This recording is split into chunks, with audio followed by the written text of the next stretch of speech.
शिक्षा नीति का उद्देश्य भारत को ज्ञान के क्षेत्र में सुपर पावर बनाना है, विद्यार्थियों को आत्मनिर्भर बनाना तथा उनमें कौशल विकसित करना, हमारे सांस्कृतिक मूल्यों को समाज में विकसित करना है।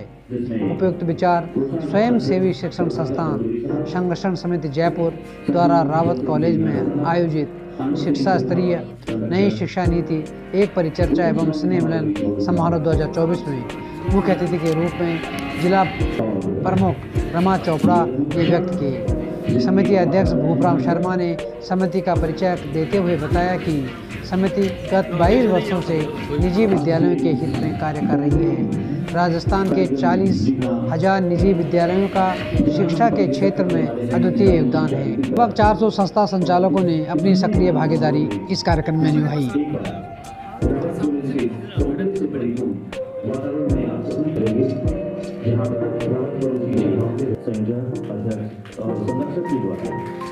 सर, नई शिक्षा नीति एक परिचर्चा है, इसका क्या उद्देश्य है, इस पर आपके क्या विचार है?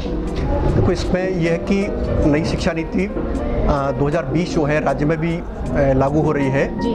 और निजी स्कूल जो राजस्थान के हैं करीब 36,000 स्कूल हैं जी। और इनमें 90 लाख बच्चे पढ़ते हैं, जो राजस्थान के टोटल पढ़ने वाले बच्चों का लगभग 54% है जी। तो चूँकि प्राइवेट स्कूल्स के भी लगभग 8 लाख टीचर्स, 36,000 स्कूल्स इस नीति को लागू करेंगे, इसलिए इनको भी ये जानकारी होना आवश्यक है। उसी रेफरेंस में, उसी संदर्भ में आज ये एक बैठक की है हमने, जिसमें एनईपी के विभिन्न प्रोविजन जो है, विभिन्न प्रावधान हैं, उनकी जानकारी दी जा रही है कि वो उसको किस प्रकार से लागू करेंगे। सर, जो क्लासेस का डिवाइडेशन जो आप बता रहे थे, वो किस तरह से होगा, जो प्री प्राइमरी और ये तो इसमें अभी एनईपी में जो प्रोविज़न है उस पर अब स्कूल 4 प्रकार के होंगे। सबसे जो छोटे स्कूल हैं उनको फाउंडेशनल स्कूल के नाम से जाना जाएगा और उनमें क्लास 1 से पहले 3 प्री प्राइमरी क्लासेस और क्लास 1 और 2 मतलब टोटल 5 क्लास होंगी। क्लास 2 पे ये स्कूल ख़त्म हो जाएगा, इसको फाउंडेशनल स्कूल बोलेंगे। इसके बाद में क्लास 3, 4, 5 जिनमें संचालित होगी उन स्कूल को प्रिपरेटरी स्कूल, और जिनमें क्लास 6, 7, 8 संचालित होगी 8वीं तक के स्कूल मिडिल स्कूल कहलाएंगे। उसके बाद में सेकेंडरी स्कूल नहीं होंगे बल्कि सीधा 12वीं तक का स्कूल होंगे और उनको हम सेकेंडरी स्कूल कहेंगे। स्कूल वो 12वीं तक के हैं लेकिन एनईपी में उनको सेकेंडरी स्कूल कहा गया है। तो इस प्रकार से 4 प्रकार के स्कूल चलेंगे, जिसमें फाउंडेशनल, प्रिपरेटरी, मिडिल और सेकेंडरी। सर, यहाँ पे सब्जेक्ट सिलेक्शन की बात थी। आफ्टर 8th की सब्जेक्ट सिलेक्शन करना पड़ेगा 9th में जाने के बाद। तो सब्जेक्ट सपोज करो किसी स्कूल में कॉमर्स है, उसके बाद साइंस नहीं है, आर्ट्स है, वो नहीं, तो उसको सब्जेक्ट कैसे सिलेक्शन करने का प्रॉब्लम है? इसमें एनईपी ने यहाँ बहुत बड़ा एक चेंज किया है।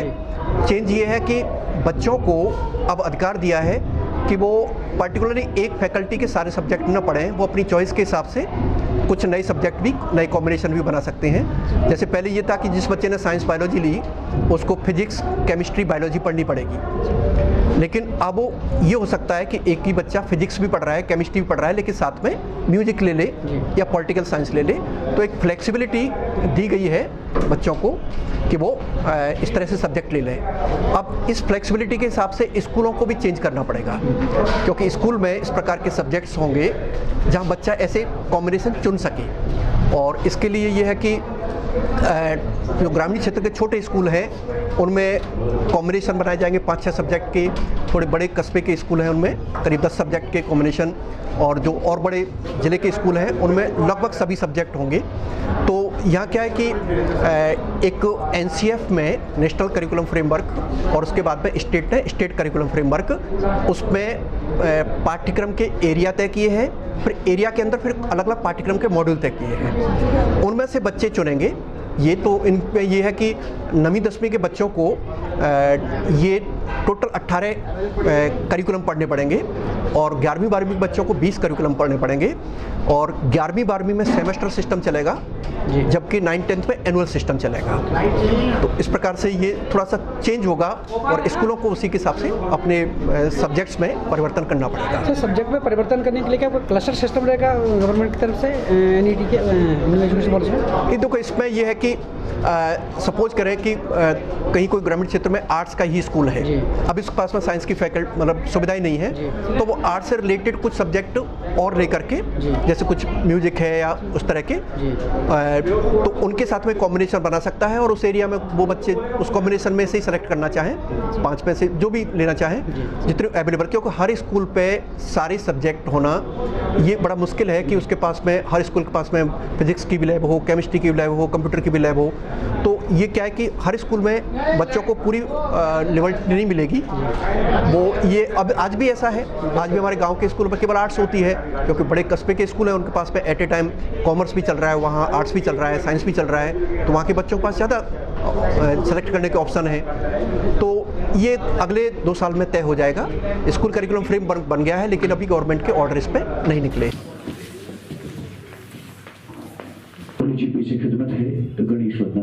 प्रेयर के प्रोग्राम में जो भी कल्चरल पर एक परिचर्चा एवं स्नेह मिलन समारोह 2024 का आयोजन किया गया और इस नई शिक्षा नीति पर हमारे बीच जो नई शिक्षा नीति के विशेषज्ञ भाई साहब सत्येंद्र सिंह जी, पूर्व डिप्टी डायरेक्टर RT सेल, और Shrimati Rachna Sharma, associates professor DIET Goner से हमारे बीच पधारे हैं और भाई साहब जी ने हमको बताया कि हमें इसके बारे में जानकारी दी है।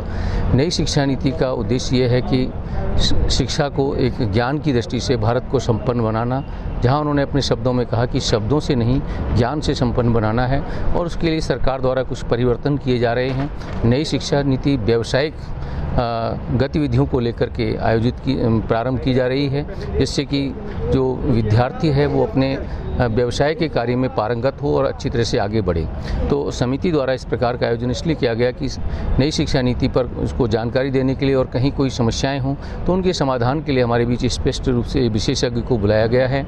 और इसके साथ साथ हमारे निजी शिक्षण संस्थाओं की और भी कई समस्याएं हैं जिनका हम अभी मंत्री जी आएंगे तो उनको ज्ञापन देंगे, जिसमें हमारे RT का पेमेंट है, इसमें इन्होंने जो है एक जो पेपर जो समान प्रश्न पत्र योजना के पेपर हैं उनमें भी शुल्क बढ़ा कर लिया गया है। इसी प्रकार से मान्यता संबंधी नियम हैं, बोर्ड की जो मार्कशीट से संबंधित बात है वो सरकार जो है डुप्लीकेट मार्कशीट जारी कर देती है, बोर्ड वाले कर देते हैं और हमारी जो स्कूलों में है उनकी फ़ीस जमा नहीं कराते गार्जियन और वो मार्कशीटें स्कूलों में ही पड़ी रह जाती हैं। तो इस प्रकार की कई हमारे 10 बिंदु हैं जिनको हमने ज्ञापन में शामिल किया है और वो इसलिए कि ताकि उन समस्याओं का हम अपने सरकार तक पहुंचा करके उनका समाधान कराने का प्रयास करेंगे। समिति का भरसक प्रयास है इस प्रकार से इस सम्मेलन के द्वारा और अधिकारियों तक अपनी बात को पहुंचाकर उनका समाधान करवाया जाए, इसीलिए आज का कार्यक्रम आयोजित किया गया है। हमारे इस कार्यक्रम के आयोजक भाई साहब BS रावत जी जो बहुत ही अच्छे उच्च कोटि के शिक्षाविद हैं और शिक्षा के क्षेत्र में एक जाना पहचाना नाम है, एजुकेशन ग्रुप के आप चेयरपर्सन हैं। तो इसलिए हम ऐसे लोग तैयार करना चाहते हैं ताकि समिति में ज़्यादा से ज़्यादा लोग, प्रभावशाली लोग आएँ और सरकार पर उनका दबाव बने, सरकार जो हमारी समस्याएं हैं उनको समाधान करने की दिशा में कदम बढ़ाए, ये हमारा प्रयास है।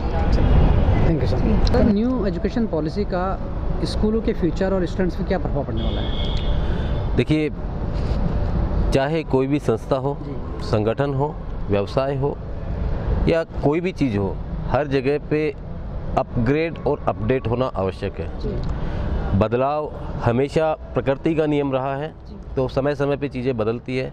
ठीक उसी तरह से आज की मांग के अनुरूप नई शिक्षा नीति जो केंद्र सरकार ने जारी की है वो आने वाले भविष्य के नागरिक, देश के नागरिक अच्छे बने, सुसंस्कारित हो, स्किलफुल हो, उनके अंदर समावेश हो स्किल्स का, और साथ ही साथ जैसा अभी बताया गया कि उनके पास में संस्कृति, हमारा जो प्राचीन ज्ञान है उसका भी उनमें समावेश हो, ताकि हम आने वाले भविष्य के जो नागरिक हैं उनको मजबूती से स्किलफुल बना सके, ताकि वो इंडिपेंडेंट बन सके, बेरोजगारी से बाहर अपना स्वरोजगार स्व निर्माण कर सके, अपने पैरों पे खड़े हो सके।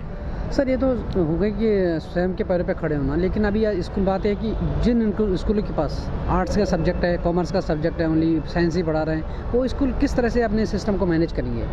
देखिए, ये आर्ट्स, कॉमर्स या साइंस को कहीं दूर नहीं कर रहे। स्किलफुल चीज़ें जो है उनमें हर स्कोप है, हर क्षेत्र का स्कोप है। आर्ट्स के स्टूडेंट्स के पास में ह्यूमैनिटीज़ है, उसमें अलग अलग तरह के सब्जेक्ट्स हैं, उनके पास अलग अलग तरह के स्कोप हैं। हमारे कॉम्पिटिटिव एग्ज़ाम जो होते हैं उनमें भी उनके लिए स्कोप है। कॉमर्स का चार्टर्ड अकाउंटेंट बनने के लिए, अकाउंटिंग क्षेत्र में जाने के लिए गवर्नमेंट की कई तरह की ऐसी वैकेंसीज होती है जिनमें उनको जाने के लिए वहाँ पर स्कोप है। और साइंस में यकीनन केवल डॉक्टर और इंजीनियर ही नहीं, उनके और भी बहुत वास्ट क्षेत्र हैं जिन्हें इस तरह के आयोजन करके हम लोग बच्चों को भी अपडेट और अपग्रेड करना ज़रूरी है, ताकि उन तक सही इन्फॉर्मेशन पहुंच सके और वो चुनाव कर सके अपने करियर का हर एक सब्जेक्ट के। इसमें मिडिल स्कूलों पे क्या प्रभाव पड़ेगा इसका? मिडिल स्कूलों पे कोई विशेष प्रभाव इसलिए नहीं पड़ेगा क्योंकि मिडिल स्कूलों के लिए कुछ बदला नहीं गया है, केवल 3 नए रूम्स का निर्माण करने के लिए बोला गया है, और वो भी तब जब उनके पास में नर्सरी केजी प्रेप नहीं चल रही हो। ये 3 क्लासेज ऐड की गई हैं, तो इन 3 भवन होने आवश्यक है, ऐसा एक निर्देश है। लेकिन अधिकतर स्कूल जो भी प्राइवेट स्कूल्स हैं वो जनरली सभी पहले से ऑलरेडी नर्सरी केजी प्रेप चला रहे हैं, इसलिए कुछ भी उन पर परिवर्तन होने वाला नहीं है। सर, जो पहले से जो स्कूल चल रहे हैं उनमें मतलब जगह तो एक लिमिटेड है, उस पर कई लोग मतलब छोटे छोटे जगह पे स्कूल चला रहे हैं, उसका क्या उस पर कोई फर्क पड़ने वाला?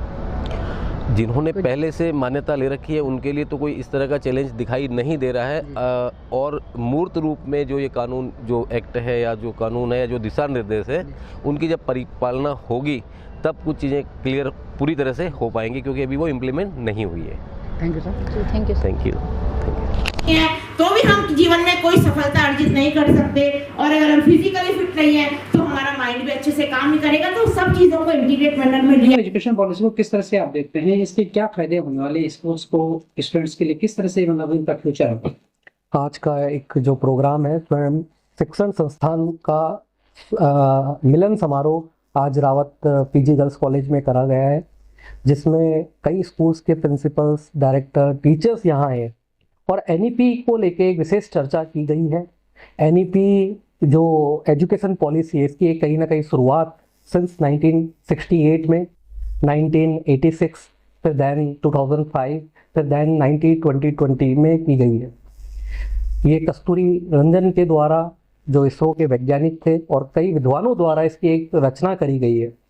एनईपी का जो एक कॉन्सेप्ट है 5+3+2 का, इसमें एक मल्टीपल सब्जेक्ट्स के ऑप्शंस हैं, और कहीं ना कहीं ये हमारे देश के लिए, हमारे बच्चों के लिए एक बहुत ही बेहतरीन एक एजुकेशन सिस्टम आने वाले टाइम में होने वाला है, जिसमें बच्चा का एक सर्वांगीण विकास होगा, जिसमें मल्टीपल सब्जेक्ट्स के साथ साथ बच्चों को उनकी चॉइस के अकॉर्डिंग सब्जेक्ट्स मिलेंगी। बच्चे की पर्सनल इंटरेस्ट के साथ साथ उसमें बहुत सारी ऐसी चीज़ें हैं जहां बच्चे के हित को लेके, बच्चे का जो इंटरेस्ट है, बच्चे की जो हॉबी है, उस पर बहुत बेहतरीन लेवल पे काम किया जाएगा। न्यू एजुकेशन पॉलिसी का जो एक टारगेट है कि आने वाले टाइम पे हमारा देश एक शिक्षा के क्षेत्र में और एक बड़ा मुकाम हासिल करे, कि हमारे देश का बच्चा का जो ओवरऑल डेवलपमेंट है वो बहुत अच्छे लेवल पे हो। ये एक एजुकेशन पॉलिसी का एक सिस्टम है, और जो मुझे उम्मीद है, पूरा विश्वास है कि बहुत जल्दी सभी स्कूल इसको प्रॉपर इम्प्लीमेंट करेंगे। स्किल बेस्ड एजुकेशन है पॉलिसी, ये बच्चों की भारतीय संस्कृति से जुड़ी हुई है। तो मेरा मानना है कि ये जो एजुकेशन पॉलिसी है हमारे देश के बच्चों के लिए, हमारे सभी शिक्षकों के लिए बहुत आने वाले टाइम में बहुत अच्छा, हमारे देश को एक अच्छा रिजल्ट मिलेगा एक शिक्षा को लेकर। इसमें जो सब्जेक्ट चयन होगा वो किस तरह से करेंगे, और स्कूलों का इसमें क्या रोल रहेगा, और मिडिल जो स्कूल होंगे उनके लिए इन पे क्या इफेक्ट इसका पड़ेगा? स्कूल्स के लिए जो बच्चों के लिए मल्टीपल सब्जेक्ट्स का है, जिसमें आप बच्चा साइंस का हो, चाहे वो कॉमर्स का हो, चाहे वो ह्यूमैनिटीज़ का हो, उसके इंटरेस्ट के हिसाब से वो बच्चा अपने सब्जेक्ट्स को लेकर डिज़ाइन कर सकता है, और कहीं ना कहीं इसमें बच्चे का ओवरऑल डेवलपमेंट भी होगा। बच्चे का एक इंटरेस्ट होगा तो बच्चा कहीं ना कहीं उसका स्किल डेवलप होगा, आगे वो अच्छा ही परफॉर्म कर पाएगा। कुछ स्कूल्स के लिए नो डाउट कुछ प्रॉब्लम्स आ सकती है कि जहाँ पर टीचर्स की कमी रहती है, रिसोर्सेज की कमी रहती है, कि जहाँ पर बच्चों का मनपसंदा सब्जेक्ट बच्चा चूज़ करना चाहता है, बट किसी स्कूल में किसी रीज़न से वो स्टाफ की कमी होने के कारण नहीं कर पाता, तो उसके कहीं ना कहीं एक पॉजिटिव नेगेटिव दोनों इम्पैक्ट है स्कूल के लिए भी और बच्चे के लिए भी। क्या मैसेज आप स्कूल डायरेक्टर्स के लेकर देना चाहेंगे इसके माध्यम से? मैं आज सभी शिक्षकों को, सभी स्कूल्स के ऑनर्स को एक बात ज़रूर कहना चाहूँगा। जो बच्चे का ओवरऑल डेवलपमेंट होना बहुत ज़रूरी है। हमारी मॉरल वैल्यू, हमारी सभ्यता, हमारी संस्कृति, आज के इस मॉडर्न टाइम पे, एक डिजिटली एजुकेशन के टाइम पे बच्चे कहीं ना कहीं बहुत डाइवर्ट होते जा रहे हैं। बच्चों का जो एक नज़रिया है वो बहुत अलग होता जा रहा है। वैल्यूज़, मॉरल्स, ये कहीं ना कहीं हमारे बच्चों में कमियां आ रही है। इस पे ज़्यादा से ज़्यादा फोकस करें, बच्चे को हमारी संस्कृति से जुड़ाने का प्रयास करें, स्कूल में हमारी सभ्यता को जोड़ने का प्रयास करें, बच्चों को मॉरल वैल्यू ज़रूर दे, जिससे कि वो एक अपने परिवार, अपने समाज और देश के लिए एक अच्छा नागरिक, एक अच्छा इंसान बन सके। वो हमारे देश के लिए बहुत ज़्यादा जरूरी है।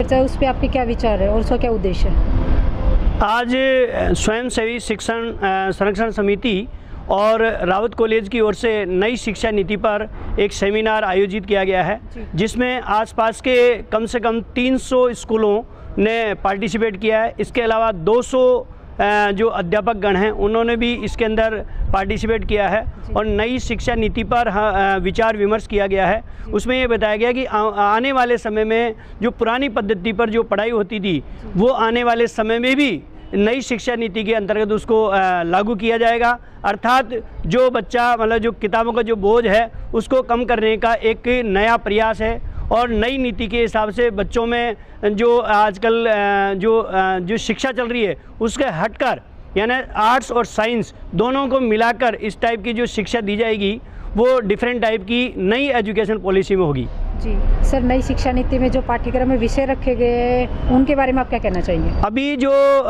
इसमें नई शिक्षा नीति में कक्षा 9 से भी बच्चा सब्जेक्ट ले सकता है। वो आर्ट्स वाला सब्जेक्ट भी ले सकता है, साइंस वाला भी ले सकता है, कॉमर्स वाला भी ले सकता है।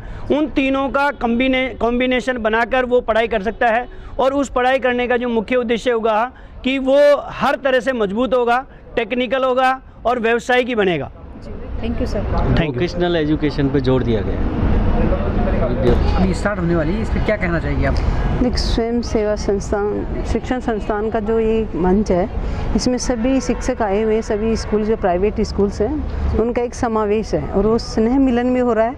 उनके साथ साथ गतिविधियाँ जो आने वाले टाइम में नई नीति, शिक्षा नीति आ रही है, उसी पे चर्चा है, क्योंकि यहाँ प्रोफेसर रचना जी भी आई हैं, उपनिर्देशक भी आए हैं। वो उनके बारे में बता रहे हैं कि नई शिक्षा नीति कैसी हो, आने वाले टाइम में कैसा युग है, क्योंकि राष्ट्र हित के लिए काम करना है। क्योंकि एक तो बच्चों को साक्षर करना और शिक्षित करना दो स्वरूप होते हैं।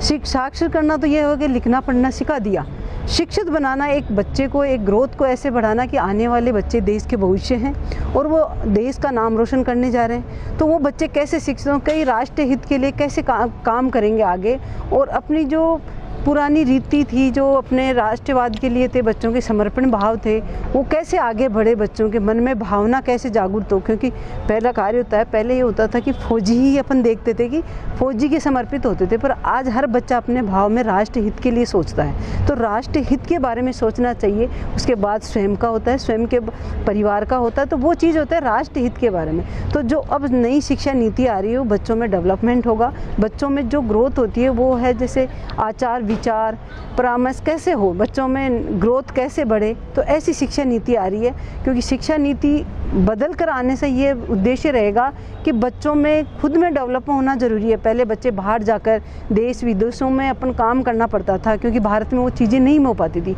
आज स्वदेश में अपनी ऐसी चीज़ें बन रही है कि अपने बच्चे यहाँ ही रहकर यहाँ कुछ ऐसा बना सकते हैं जो अपने देश हित के लिए काम आए। तो नई शिक्षा नीति का यही उद्देश्य है कि अपने पूरे देश में नई शिक्षा नीति लागू हो और वो अच्छे से स्वरूप बने उसका और आगे बढ़े। तो ये प्राइवेट स्कूल से भी एकत्रित होकर शिक्षा नीति के बारे में चर्चा कर रहे हैं, कैसे उसका स्वरूप बनाया जाए, कैसे हम शिक्षा देकर अपने बच्चों को भी आगे बढ़ाएं और आगे तक पहुंचाएं। मैडम इसका पाठ्यक्रम का जो निर्धारण होगा किस तरह से होगा? और देखो, पाठ्यक्रम का निर्धारण होगा क्योंकि अलग अलग शिक्षा नीति के माध्यम से चलते हैं। अपन बच्चे को देखते हैं कि बच्चे की ग्रिपिंग कैसे होती है। अपन बच्चों को जैसे गांव में हम पहले ये देखते थे कि बच्चे को फर्स्ट क्लास में भेजा जाता था स्कूल, वो बच्चा खेलता था, मिट्टी में खेलता था, तो वो ग्रोथ होती थी। आज बच्चों को जो शिक्षा नीति आएगी, प्रोजेक्ट बनाने की शिक्षा नीति आएगी कि आपको भारत माता में से ये देश ढूंढो या ये प्रदेश ढूंढो, ये कहाँ होगा, तो वो चीज़ें होंगी कि शिक्षा नीति के माध्यम से वो ढूंढा जाएगा कि हम नई नई चीज़ें डेवलप होंगी। आज बच्चों में प्री प्राइमरी स्कूल को जो आंगनबाड़ी केंद्र है उन पर क्या किया जाता है, बच्चों को खेलना सिखाया जाता है। तो वो जो पहले गाँव में बच्चे घर में खेल के सीखते थे वो आज आंगनबाड़ी केंद्र पे सीखते हैं। जैसे ग्रिपिंग करना, बच्चे कैसे बैठते हैं, बैठना सीखना, बच्चा खाना खाना सीखना। तो ये अपने खुद का डेवलपमेंट है बच्चे का। वो 3 साल तक अपना खुद की ग्रोथ करेगा क्योंकि वो मानसिक तनाव नहीं होगा, उसमें अपनी ग्रोथ का वो पूर्ण होगी उसकी ग्रोथ कि कैसे वो बढ़ रहा है। बच्चे फर्स्ट क्लास में जाते ही फिर उसको पढ़ाई की तरफ आकर्षित किया जाएगा कि आपको कैसे अल्फ़ाबेट सिखाया जाएगा, क्योंकि एक पोएम के माध्यम में पहले ए है, बी है, सी है, ए फॉर एप्पल है, बी फॉर बॉय है, सी फॉर कैट है। तो इसके माध्यम से अगर बच्चों को पोएम के माध्यम से सिखाए जाएंगे तो वो चीज़ें ग्रोथ में बच्चों के माइंड सेट होता है। एक बच्चा रटता है, रटने से बच्चा सिर्फ एक बार जब वो एग्जामिनेशन में बैठता है तो उसको वो रटा हुआ सारा भूल जाता है, क्योंकि उसको रहता है कि मेरा एग्ज़ाम आ गया। वो अगर उसको समझेगा कि इसको कैसे मेरे को करना है, ए फॉर एप्पल था, अपन एप्पल खाते हैं तो ए बनता है, तो ए के माध्यम से अगर वो उससे लिखेगा तो उसको वो चीज़ें ग्रोथ हमेशा के लिए याद रहती। तो बच्चों की खुद में डेवलपमेंट कैसे होगा, वो चीज़ शिक्षा नीति के माध्यम से आएगी और बहुत ही अच्छा होगा कि बच्चों में अच्छी ग्रोथ होगी, बच्चे अच्छे डेवलपमेंट करेंगे। आज गाँव के बच्चों में क्या वो चीज़ कॉन्फिडेंस नहीं है, तो वो कॉन्फिडेंस कैसे आएगा बच्चों में, क्योंकि जब तक वो स्टेज पर खड़ा नहीं होगा, वो किसी एप्पल के बारे में बता नहीं पाएगा, जब तक उसमें ग्रोथ नहीं होगी, वो अपने आप में इम्प्रूवमेंट नहीं कर पाएगा। तो ये चीज़ ज़रूरी है कि वो अपने आप में कैसे इम्प्रूवमेंट करे। क्लास में खड़ा होकर ए फॉर एप्पल है, इसे एप्पल खाने से क्या फ़ायदे होते हैं, तो वो चीज़ें ज़रूरी है बच्चे को कि उसके बारे में भी पता चलेगा कि एप्पल कितने फ़ायदेमंद है। तो वो चीज़ 2 चीज़ सीखी गई, एक तो उसने ए फॉर एप्पल सीखा, साथ में उसके जो विटामिन्स हैं उसके बारे में सीखा कि इसमें क्या चीज़ है। तो ये बहुत ज़रूरी है और ये शिक्षा नीति आएगी क्योंकि यहाँ पे शिक्षा मंत्री जी भी आने वाले हैं, शायद वो सीएमओ की मीटिंग में हैं। और मैं सभी शिक्षण संस्थान के सभी संस्थान के पदाधिकारी और शिक्षकगणों को यही कहना चाहती हूँ, आने वाली शिक्षा नीति को मूल रूप से धरातल पर लाएं और अपनी सभी संस्थानों में इसको स्वरूप देकर तैयार करें, क्योंकि अपने बच्चों का भी भविष्य होगा, अपना देश का भी भविष्य होगा और आपकी स्कूल भी ग्रोथ करेगी। जय हिंद। एक चीज़ और मैं पूछना चाहता हूँ कि जो सीनियर सेकेंडरी स्कूल में तो ठीक है, बहुत अच्छी चीज़ है, लेकिन जो मिडिल स्कूल वो किस तरह से अपना फ्यूचर देखेंगे इसमें?